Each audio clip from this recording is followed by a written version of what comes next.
नमस्कार। आज हम स्टार्ट करेंगे BSc part 2 paper 3 Nernst distribution law यानी नॉन्स्ट वितरण नियम। उसके पहले साइंटिस्ट बर्तलो और जंग फ्लैश ने एक प्रयोग करके देखा और उन्होंने ये देखा कि जब दो अमिश्रणीय द्रव जैसे कार्बन टेट्राक्लोराइड और जल हम लें और उन दो अमिश्रणीय जल में विभिन्न सांद्रताओं का बना आयोडीन विलयन अगर हम मिलाते हैं तो और फिर मिलाकर उसको अच्छे से हिलाकर छोड़ देते हैं तो कुछ समय पश्चात मिश्रण दो परतों में विभक्त हो जाएगा और ऊपरी परत आयोडीन की जलीय विलयन की और नीचे की परत आयोडीन की कार्बन टेट्राक्लोराइड में विलयन की होगी। इस प्रकार ये आयोडीन दोनों परतों में वितरित होती है और उसमें साम्य स्थापित हो जाता है।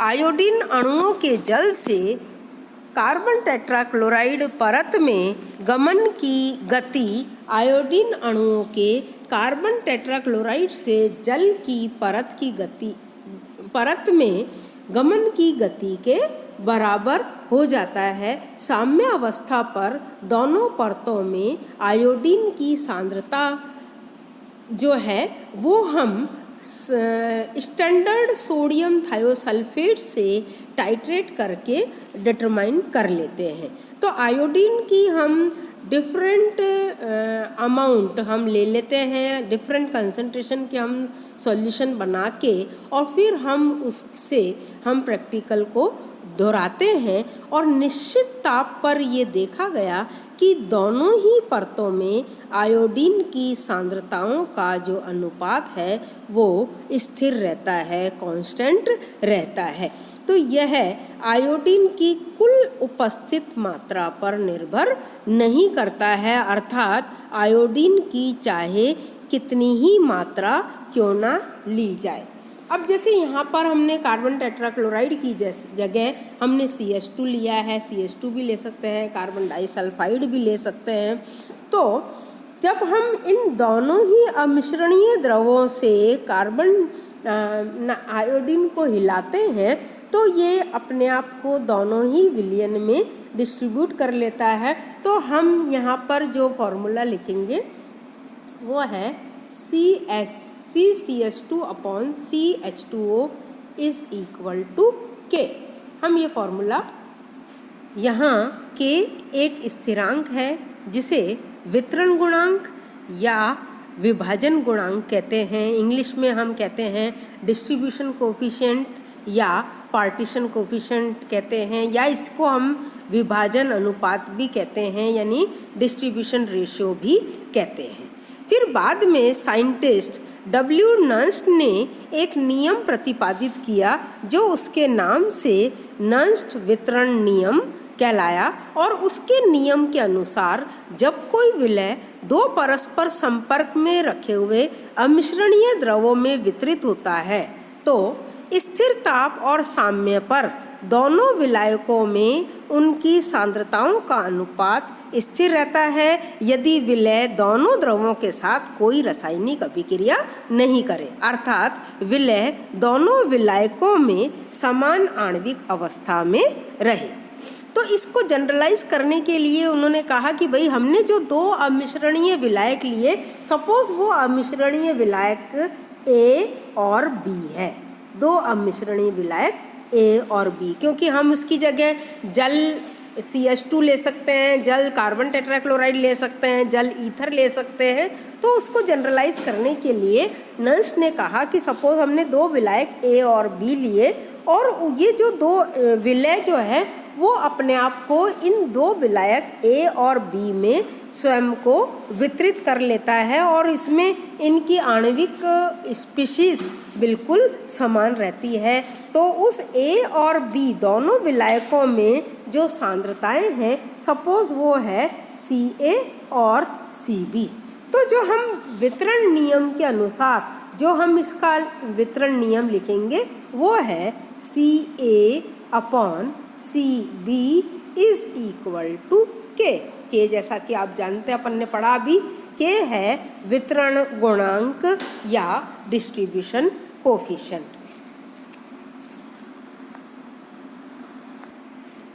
अब हम देखेंगे वितरण नियम की सीमाएं यानी लिमिटेशन ऑफ डिस्ट्रीब्यूशन लॉ।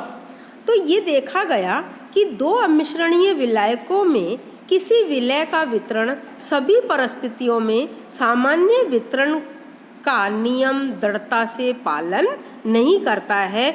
तो यहाँ पर कुछ ऐसे फैक्टर्स हैं जो कि उसके हिसाब से हम ये जो है परिस्थितियों को सही नियम जो है भलीभांति लागू हो सकता है। यहाँ कुछ फैक्टर्स है, उसको हम देखते हैं, यानी लिमिटेशन ऑफ डिस्ट्रीब्यूशन लॉ, जिसमें सबसे पहला है कि टेम्परेचर शुड रिमेन कांस्टेंट।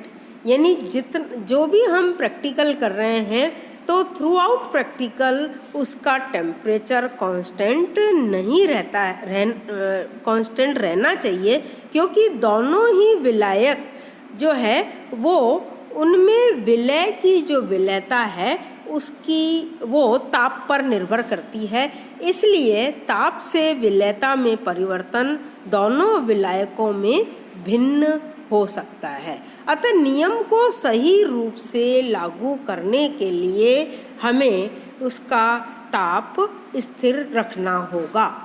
अब दूसरा जो इसका कंडीशन है कि solution should be ideally dilute, यानी विलयन आदर्श रूप से तनु होना चाहिए। यानी आप ये समझिए कि जो विलय का जो सांद्रता है वो कम रखनी चाहिए, विलय ज़्यादा सांद्रता में नहीं होना चाहिए। तो निम्न सांद्रता, अगर हम विलय की निम्न सांद्रता रखते हैं तो उसमें तो वितरण गुणांक का जो मान है वो स्थिर रहता है। लेकिन अगर हम उनकी विलय की सांद्रता उच्च रखते हैं तो उस वितरण गुणांक का जो मान है वो लगातार परिवर्तित होता रहता है। तो जितनी ज़्यादा हम विलय की सांद्रता रखेंगे, नियम से विचलन उतना ही अधिक होगा। तो जैसे जैसे विलय की मात्रा बढ़ती जाती है वैसे ही द्रवों की पारस्परिक विलयता में भी परिवर्तन आता है। अतः विलयन की जितनी अधिक सांद्रता होगी, नियम से विचलन उतना ही अधिक होगा। अब थर्ड इसकी लिमिटेशन है, the solute should not alter the mutual miscibility of the two solvents. यानी विलय द्वारा विलायकों की परस्पर विलयता परिवर्तित नहीं होनी चाहिए।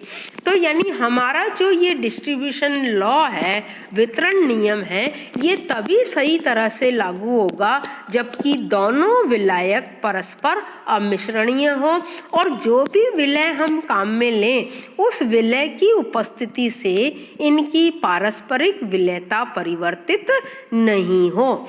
यानी विलायकों के थोड़े बहुत आपस में विलय होने पर भी ये नियम लागू हो सकता है। और जैसे जैसे हम विलय की मात्रा बढ़ाते हैं, विलायकों की पारस्परिक विलयता में भी परिवर्तन आता है। जैसे इसमें भी 3 कंडीशन है। एक कंडीशन है the distributed solute lowers the mutual solubility, यानी वितरित पदार्थ पारस्परिक विलयता को कम कर दें। तो इस स्थिति में यदि हम विलय की मात्रा बढ़ाते चले तो विलायकों की पारस्परिक विलयता कम होती जाएगी और एक समय ऐसा आएगा कि इनकी पारस्परिक विलयता शून्य हो जाएगी।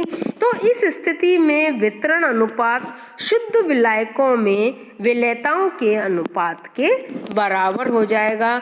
तो ये हो जाएगा C1/C2 या हम यूँ कहें S1/S2, जहाँ पर S1 और S2 विलय की दोनों विलायकों में विलयता है। तो यानी C1/C2 is equal to S1/S2 हो जाएगा। दूसरा हम यहाँ पर देखेंगे the mutual solubility is raised, यानी वितरण पदार्थ पारस्परिक विलयता को बढ़ा दे। तो इस स्थिति में भी विलय की मात्रा बढ़ाने पर विलायकों की पारस्परिक विलयता बढ़ जाएगी और विलय की बढ़ी हुई मात्रा दोनों प्रावस्थाओं को समान कर देगी, जिससे दोनों परस्पर मिश्रित हो जाते हैं और इस प्रकार वितरण अनुपात लगातार परिवर्तित होता हुआ अंत में एक हो जाएगा। तो इस बात का भी हमें ध्यान रखना है। तीसरी है कि जो पारस्परिक विलयता है वो अनियमित रूप से बदलती है। तो यानी जो म्यूचुअल सॉल्युबिलिटी है वो चेंज होती है इर्रेगुलरली। यदि एक द्रव में की दूसरे द्रव में विलयता बढ़ जाए और दूसरे द्रव की पहले द्रव में विलयता कम हो जाए तो ऐसी दशा में वितरण गुणांक भी बदल जाएगा। तो इन चीज़ों का हमें विशेष तौर से ध्यान रखना है। और चौथा जो इसका है लिमिटेशन, वो ये है कि the solute must remain in the same molecular state in the both of the solvent, यानी दोनों विलायकों में विलय समान आणविक अवस्थाओं में रहना चाहिए। तो ये वाली जो स्थिति है वो ये है कि जो अगर ये वाली नॉन साइंटिस्ट ने ये देखा कि C1/C2 का मान स्थिरांक के बराबर तभी होता है जब दोनों विलायकों में विलय पदार्थ अपनी अवस्था नहीं बदलता है, अर्थात समान आणविक अवस्थाओं में रहता है। लेकिन ऐसा बहुत कम होता है। ये देखा गया कि विलय के अणुओं का दोनों या किसी एक विलायक में वियोजन, संगुणन या विलायक संकरण हो जाता है, यानी डिसोसिएशन, एसोसिएशन और सॉल्वेशन हो जाता है, जिससे विलय की आणविक अवस्था परिवर्तित होती है और वितरण गुणांक स्थिर नहीं हो पाता है।